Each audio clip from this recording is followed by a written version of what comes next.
Hello everybody and welcome to my new art channel. So I just wanted to introduce you all to my art here and I hope you're going to enjoy it. So first of all, I want to explain how excited I am about this project, about this new channel, because I really think that YouTube is going to be the optimum outlet for artists, you know? A lot of times we hear this thing of, oh, it's difficult to make it in the art world. It's difficult to get your work into galleries and into all these places, maybe you have to sell yourself out to make it, to be recognized and to make money. It's impossible to make money. You have to be extremely lucky to make money as an artist. And if you look into the current situation in Hollywood and a lot of these mainstream places, it's a little bit true. A lot of movies get dumbed down or criticized because they're too intellectual, they're too different, it's too risky to invest millions of dollars into something that is seen as too high for the average population to ingest. And so you won't see a lot of those kinds of pieces, which are really, truly, truly what the artist actually intends. And I think when you have a medium that really allows the artist to give what they really want to communicate, what their true vision is, then you're going to see some very interesting things start to take off. Anyway, so I think on YouTube, where we have this medium here where it's really just creators and people who like to enjoy their art, whatever that creation is. And I think this is going to be a really wonderful thing that can occur here. Anyway, so here I'm just wrapping up this base sketch here for this marker piece I'm working on. Sorry, you're going to have to forgive me for the shakiness as I erase on there. I am figuring out my gear as I progress through making these videos. I'm sure a lot of this technology, I'll figure it out. And I hope you enjoy my little doodles on here, just doodling these little things that are coming out of his mind. These are some markers I'm using. These are Prismacolor markers. As you'll see in this piece, I use a variety of markers. A lot of them are Prismacolors or Bic, however you say this brand. You know exactly which brand I'm talking about. The key I've found really in using marker is that you don't want to stop moving. You have to, if you're applying multiple layers, like you can see I'm kind of shading into the darker areas there, you have to do it while the rest of the marker is still fresh, it's still wet. So you have to move a little quickly on if you're moving in one area. Oh, there, yep, kitty cat. Okay. If you're moving through one section of color, you have to really do all of that section at one time. Usually when I'm painting, as I'm sure you'll see later in my channel, I kind of go from place to place to place to place to place because I'm letting everything dry. Versus in marker, you really want to move when everything's wet. So it's kind of a different tactic. Alright, so I'm just adding a little bit of a darker color here. I totally failed to show you what color that was. But it's a bit of a sky blue color that I added just to add a little bit of accents onto his face here. Here we've got some yellow orange. Gonna color in this fish over here. Now, you'll see I was using these pens here, and honestly, the pens I used, the micron pens that I used for the lines, I would not actually recommend using those with the markers later. I found that using fine-tipped Sharpie actually worked much better because there were a couple places where the microns tended to bleed over once I added the marker in, and I didn't like how they combined on that. It wasn't the effect I was going for. Microns are very, very good when I'm using my watercolors. They don't tend to have that bleeding effect. But whatever it is in the markers, they interact with each other, and so Sharpie is definitely much better. Alright, so here we're giving this guy some bright pink brains here. And you'll see as I go through here, I tend to just add and add and add and add things. Usually when I'm drawing something, I don't have the entire idea set up from the beginning. I have a basic concept. I have this basic concept of this guy having his brain exposed and his skull floating above, and just some interestingness occurring. That was really all I had in mind when I started this, and then as I go through, I'll see that meaning seems to develop there,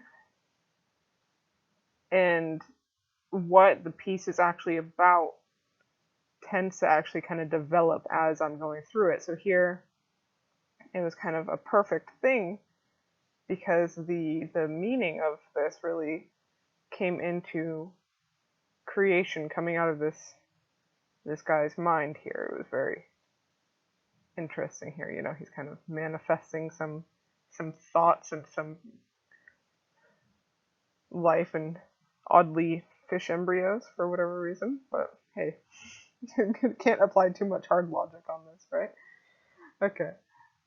Honestly, on this channel, I don't want to talk too much about what the painting means, because I really, really, really think that what a piece of art means has a lot to do with the interaction of that piece between, you know, there's my own concept of it, but also the viewer has their own things that they bring to the table. And I think if I sit here and I tell you, oh, you know, this piece means this and this piece means this, it kind of takes out a lot of the experience and your own interpretation and personal history and feelings that you're going to bring to the table. So I might tell you a little bit what inspired this or what some of my thought process, but I really want it to be something that you have your own experience, you know, because I think that is also a valid thing, whatever is my thought about it, you know. Anyway, just adding some radial lines coming off the little flower here. Just adding some sketches here, and honestly, I often try not to include wings in my paintings, and you will see I have a habit of, I just always wind up using wings. Like 90% of my pictures, the character will have wings. It's just a thing. It's like an addiction I have. I can't stop myself. So yes, this guy here will have some wings here. And honestly, what those represent is up to you. It's not necessarily that he's an angel or anything along those lines. It's really, again, it's your own personal interpretation, right? Good, so we got some pink and blue lines going on through here.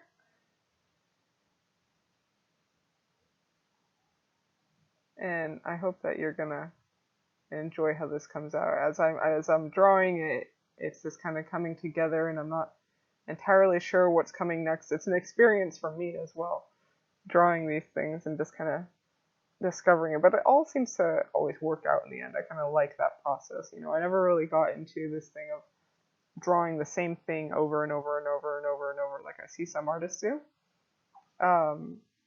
Because each piece is a fresh creation that I make in that moment, you know, and it's on the fly. I'm kind of creating things. Sometimes occasionally I have a very exact vision, a whole concept, an idea that comes to mind, and I'll create exactly that. But honestly, that is an extremely, extremely rare occurrence. And you'll see here just kind of blending some different colors together. Another thing, if you're playing with markers, is you really have to kind of get a balance for how quickly that color dries. You know, if you want to kind of blend and shade, like you can see I'm mixing yellow and orange there, you need to have an idea of how quickly you need to do it. You need to have kind of a hand there for how those colors are going to go together. Here I'm shifting over to the second day, and we're going to add kind of a box here for some, to limit the space that we're drawing, and I kind of liked that effect, that some of it is kind of coming out of the box, but most of it is limited to this kind of frame, as you'll see as we go through with the picture. Now this was kind of an unintentional thing, but I definitely have a little bit of a Japanese flag motif going on around this flower here, and I suppose it's a little bit of sun symbology anyway, right? I mean, I think that's pretty clear. It was after I drew that flower and the radial things coming off of it, I realized that it looks much like, you know, these old stained glass windows with, you know, Jesus and the angels and so on having these kind of golden halos around their heads, and it was kind of a funny idea to me that I had done that entirely by accident, honestly.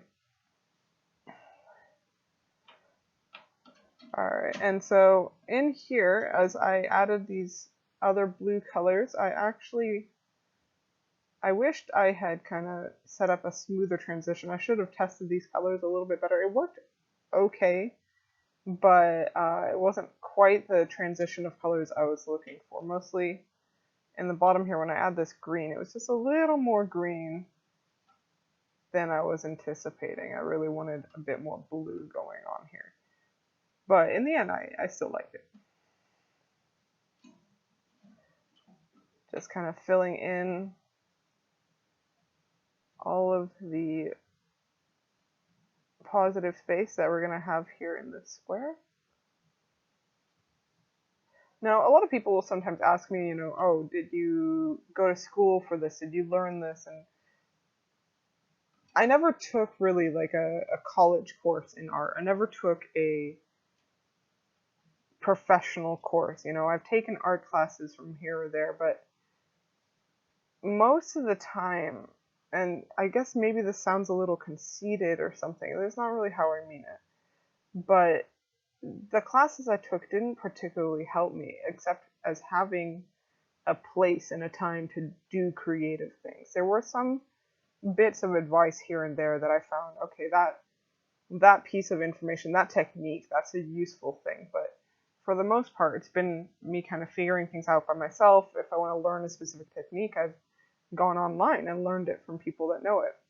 And one thing I do kind of feel strongly about on this is that I've seen a lot of people who have gone to college for art and different forms of art, you know, and I've seen they kind of get a little squashed about the whole thing. You know, you kind of start with this big bright purpose to really create beautiful things, and unfortunately it really seems that in a lot of the educational field they have their own ideas of how that art should go and what does or does not constitute art. And unfortunately, I've seen a lot of people who had before a very bright passion about art kind of come out of college and they don't create anything for years, and it kind of takes them getting over that suppression, that oppression that came down on them, you know? And that's kind of an unfortunate thing, because I think we could have an area where people really got to express themselves and learn techniques. Technique is a very valuable thing to learn, but I think some teachers add more than just teaching technique, you know? So I added some watercolor here on the wings, and it was just to kind of add some contrast, some different texture going on.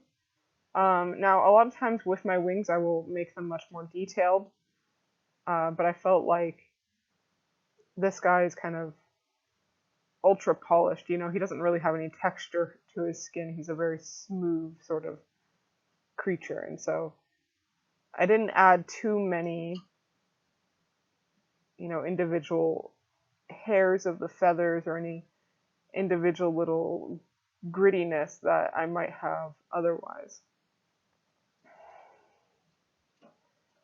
And I was kind of enjoying how the pink color here on the wings is kind of the same as his brains there. And a little bit the liquid kind of dripping down off the wings in the background there. Alright, just kind of adding some more details here. And here I'm going in with some white acrylic paint and just kind of adding some shine and some little details to like these bubbles here. I could have, and it would have been nice to maybe keep them perfectly white from the beginning, but I don't think there's any shame in adding acrylic paint afterwards. It's kind of depending on what effect you're going for. You know, they add a little bit of a different tone. Alright, and then just inking in that there, and then going through adding a couple last little details here. I decided that I actually wanted this dark because I wanted it to not be popping up into the foreground. With the negative space there, it was just a little too bright and glaring, and then not the effect I was looking for. Alright, just about done. Adding a few little touches here. I gave him some freckles because I felt like it, and then just erasing some stray pencil lines. And here I like to go in and kind of go over the outlines with Sharpie and kind of make them bolder where I want. It adds a little bit more contrast. I kind of was going for a little bit of a graffiti look with this character, and I kind of liked making him kind of pop forward in a kind of cartoony sort of way. I liked that effect, and so I kind of went through over all of the outside lines and all the things that needed to kind of pop forward and just added a bolder outline to them with the Sharpie. Alright, and just tidying up the little flower over here with a fine, this is a fine point Sharpie. And then I added a little bit of raindrops coming off my clouds, and then it's about done. Here we go, here we have the completed piece. And I hope you enjoy. Please let me know what you think about this piece in the comments, and go ahead and like it and subscribe it if you want to see more of this kind of stuff so that I know what it is that you guys want to see. Alright, thank you very much for watching.